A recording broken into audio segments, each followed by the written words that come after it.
May 9 അതായത് ഇന്ന് റിലീസായിട്ടുള്ള ദിലീപിൻ്റെ പ്രിൻസ് ആൻഡ് ഫാമിലി എന്ന് പറയുന്ന സിനിമയുടെ ഫസ്റ്റ് ഷോ കണ്ടുവന്നിരിക്കുകയാണ്.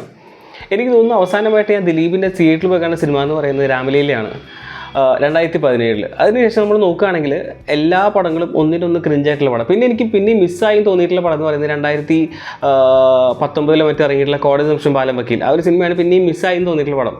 പിന്നെയുള്ള എല്ലാ പടങ്ങളും നമ്മൾ നോക്കുകയാണെങ്കിൽ ഒന്നിനൊന്ന് ക്രിഞ്ച് പടങ്ങളാണ് ആൾ ചെയ്യുന്നത് മൊത്തം. ലാസ്റ്റ് ഇറങ്ങിയിട്ടുള്ള പതി കാറ്റഗറൊക്കെ ആണെങ്കിൽ ഭയങ്കര ഔട്ട്ഡേറ്റഡ് ആയിട്ടുള്ള കോമഡിക്ക് വെച്ച് അഡ്ജസ്റ്റ് ചെയ്ത് പോകുന്നൊരു പടമാണിത്. അതിൽ നിന്നൊക്കെ നോക്കുകയാണെങ്കിൽ വളരെ വലിയൊരു ട്രാൻസിഷനാണ് ഈ സിനിമ എന്ന് പറയുന്നത്.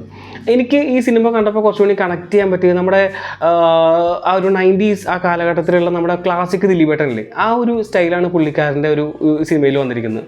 ഒട്ടും എന്താ പറയുക, ഒട്ടും ഓവർ ഹൈപ്പഡ് അല്ലാത്ത നല്ല ക്ലാസിക്കായിട്ട് അഭിനയിച്ചു പോകുന്ന നല്ല സ്റ്റാൻഡേർഡ് ആയിട്ടുള്ള നമ്മുടെ ആ പഴയൊരു ദിലീപേട്ടൻ, നല്ല ഇരുത്തം വന്നിട്ടുള്ള മെച്യൂർ ആയിട്ടുള്ള ഒരു അഭിനയം, അതാണ് നമുക്ക് ഈ സിനിമയിൽ കാണാൻ പറ്റുന്നത്. ഈ സിനിമ ഡയറക്റ്റ് ചെയ്തിരിക്കുന്നത് പറയുന്നത് ബിൻഡോ സ്റ്റീഫനാണ്. പുള്ളിക്കാരൻ്റെ ആദ്യത്തെ സിനിമയാണ്.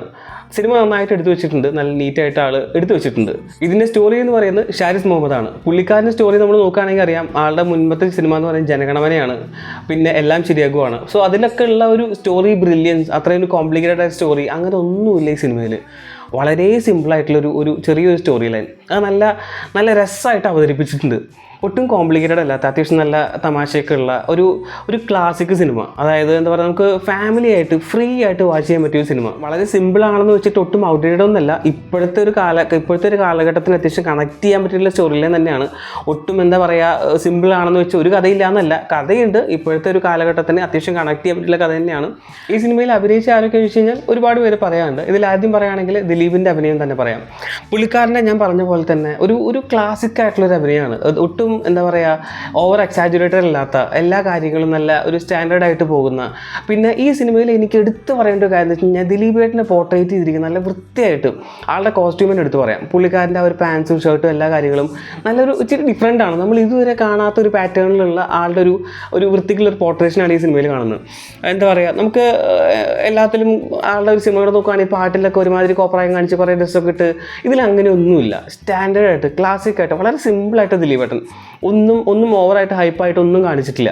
അങ്ങനത്തെ ഒരു ദിലീപേട്ടനാണ്. പുള്ളിക്കാരൻ്റെ അഭിനയവും തന്നെ അത്യാവശ്യം നല്ലൊരു കാം ആൻഡ് ക്വയറ്റ് ആണ്. ഒട്ടും എന്താ പറയുക, വെടിച്ചില്ലും പുകയാതൊന്നും ഇല്ലാത്ത സമാധാനപരമായിട്ടുള്ള നല്ലൊരു അഭിനയമാണ് ആളുടെ സിനിമയിലുള്ളത്. പിന്നെ നമ്മൾ നോക്കുകയാണെങ്കിൽ സിദ്ദിഖുണ്ട്, ബിന്ദു പണിക്കരുണ്ട്, പിന്നെ ധ്യാൻ ശ്രീനിവാസനുണ്ട്, അങ്ങനെ കുറേ പേരുണ്ട്.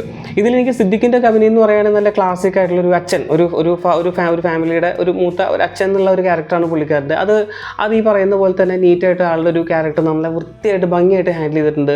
ബിന്ദു പണിക്കരാണ് ഇപ്പോൾ കോടതി നിമിഷം പാലം വക്കീൽ എന്ന് പറഞ്ഞ പോലെ അതിലുള്ള പോലെ തന്നെ സെയിം ദിലീപിൻ്റെ അമ്മയാണ് ബിന്ദു പണിക്കർ ആ ഒരു ക്യാരക്ടർ ഹാൻഡിൽ ചെയ്യുന്നത്. അതുപോലെ തന്നെ നല്ല തമാശയുണ്ട്, നല്ല വൃത്തിയായിട്ട് തന്നെ ആ ഒരു ഭംഗിയിൽ ആ ഒരു ക്യാരക്ടർ അഭിനയിച്ച് പോകുന്നുണ്ട്. അതിലൊന്നും ഒരു കുഴപ്പമില്ല, എല്ലാം നല്ല അടിപൊളിയായിട്ടുണ്ട്. ക്യാരക്ടർ പ്ലേസ്മെൻറ്റൊക്കെ എല്ലാം അടിപൊളിയാണ് ഈ സിനിമയിൽ, ഒന്നും പറയാനില്ല. ധ്യാൻ ശ്രീനിവാസനൊക്കെ ആണെങ്കിൽ തന്നെ വെൽ പ്ലേസ്ഡ് ആണ്. ആളുടെ ആ ഒരു ക്യാരക്ടറിൽ ഒട്ടും ഹൈപ്പില്ലാത്ത, ഒട്ടും നല്ല ഒരു എന്താ പറയുക, ഇങ്ങനെ കയറി നിൽക്കാത്ത രീതിയിൽ എല്ലാവരും നല്ല ഈക്വലായിട്ട് പോകുന്ന രീതിയിൽ ഒരു ടോണിലാണ് ഈ സിനിമ പോകുന്നത്. ശരിക്കും നമുക്ക് ഈ സിനിമ കാണുമ്പോൾ മനസ്സിലാവുന്നത് വെച്ച് കഴിഞ്ഞാൽ ഭയങ്കര ക്ലാസിക്കാണ് ഈ സിനിമ. ഒട്ടും എന്താ പറയുക, ഒരു ഇങ്ങനെ ഓവറായിട്ട് ഇങ്ങനെ ആരെയും ഹൈപ്പ് ചെയ്തിട്ട് ബൂസ്റ്റ് ചെയ്തിട്ടൊന്നുമില്ല. എല്ലാവരും ഒരേ ലെവലിൽ പോകുന്ന ഒരു സിനിമയാണ്. പിന്നെ എനിക്ക് എടുത്ത് പറയേണ്ട ഒരു ക്യാരക്ടർ എന്ന് പറയുന്നത് ഈ സിനിമയിലെ നായികയാണ്. ആളുടെ പേര് എനിക്ക് കറക്റ്റായിട്ട് കിട്ടിയിട്ടില്ല. ഒരു പുതിയ നായികയാണ്. പുള്ളിക്കാരുടെ അഭിനയം, അതിൽ ആ ഒരു ക്യാരക്ടർ എന്ന് പറയുന്നത് തന്നെ ഇച്ചിരി ഹൈപ്പായിട്ടുള്ള ക്യാരക്ടറാണ്. ആ ഒരു ക്യാരക്ടർ നല്ല വൃത്തിയായിട്ട് ആൾ പ്ലേസ് ചെയ്തിട്ടുണ്ട്, നല്ല വൃത്തിയായിട്ട് അത് അഭിനയിച്ച് വെച്ചിട്ടുണ്ട്. നമുക്കത് കണ്ടു കഴിഞ്ഞാൽ നല്ല ഒരു കൗതുകം തോന്നുന്ന രീതിയിലാണ് ആളുടെ ഒരു ക്യാരക്ടർ മൊത്തം ഇത് നല്ല നീറ്റായിട്ട് അഭിനയിച്ചിട്ടുള്ളത്. അങ്ങനെ ആകെ മൊത്തം നോക്കുകയാണെങ്കിൽ നീറ്റ്ലി പാക്ഡ് ആയിട്ടുള്ള, നീറ്റ്ലി എന്താ പറയുക, ഓഡിറ്റഡ് ആയിട്ടുള്ള നല്ലൊരു സിനിമയാണിത്. ഇതിൻ്റെ ബാക്ക്ഗ്രൗണ്ട് സ്കോറും എല്ലാം ആ ഒരു സിനിമയ്ക്ക് മാച്ച് ആവുന്ന രീതിയിൽ സിങ്ക് ആയിട്ട് പോകുന്നുണ്ട്. പിന്നെ എനിക്ക് എടുത്ത് പറയേണ്ട ഒരു കാര്യം എന്താ വെച്ച് കഴിഞ്ഞാൽ, ഈ സിനിമ തുടങ്ങുന്ന സമയത്ത് ദിലീപിൻ്റെ ഒരു വെൽക്കമിൻ്റെ ഒരു ഇൻട്രോ സീനുണ്ട്. അതായത് എന്താ പറയുക, ഒരു വെൽക്കം കാർഡ് പോലെ. ദിലീപിൻ്റെ 150ാം സിനിമയാണിത്. അപ്പോൾ അതിൻ്റെ വെൽക്കം കാർഡ് പോലത്തെ ഒരു ചെറിയൊരു 5 സെക്കൻഡ് 10 സെക്കൻഡ് ഒരു ചെറിയൊരു വീഡിയോ ഉണ്ട്. അതിൽ ഈ കാണുന്ന ദിലീപിൻ്റെ ആദ്യകാലം മുതലുള്ള സിനിമകളുടെ ഒരു ഫോട്ടോകൾ 1 by 1 ആയിട്ട് കാണിച്ച് ആളുടെ 150ാം സിനിമയാണല്ലോ. അപ്പോൾ 150 ആ ഒരു സിനിമകളത്തെ വേറിട്ട ഫോട്ടോസൊക്കെ കാണിച്ച് നല്ല കണക്റ്റ് ആകുന്ന ഒരു രീതിയിൽ നല്ലൊരു ആ ഒരു ഇൻട്രോ സീൻ ആരും മിസ് ചെയ്യരുത്. കാരണം ആ തിയേറ്ററിൽ കയറുമ്പോൾ വേഗം തന്നെ ആ ഒരു ഇനീഷ്യൽ മിസ്സാവാത്ത രീതിയിൽ കയറുക, അത് ശരിക്കും നല്ല എക്സ്പീരിയൻസ് ആണ് സിനിമ തുടങ്ങുമ്പോൾ തന്നെ കിട്ടിയത്. അപ്പോൾ അങ്ങനെയൊക്കെ നോക്കുകയാണെങ്കിൽ ഒരു ഫീൽ ഗുഡ് മൂവി. ഇതിൽ ടാർഗറ്റ് ചെയ്തിരിക്കുന്ന ഓഡിയൻസ് എന്ന് പറയുകയാണെങ്കിൽ എനിക്ക് തോന്നുന്നു ഫാമിലിയാണ്. ഒരു പിള്ളേർക്ക് നോക്കുകയാണെങ്കിൽ അത്രയും കണക്റ്റ് ആവുമെന്ന് എനിക്കറിയില്ല. ഫാമിലി ഓഡിയൻസിന് കണ്ണും പൂട്ടി കാണാവുന്ന സിനിമയാണിത്.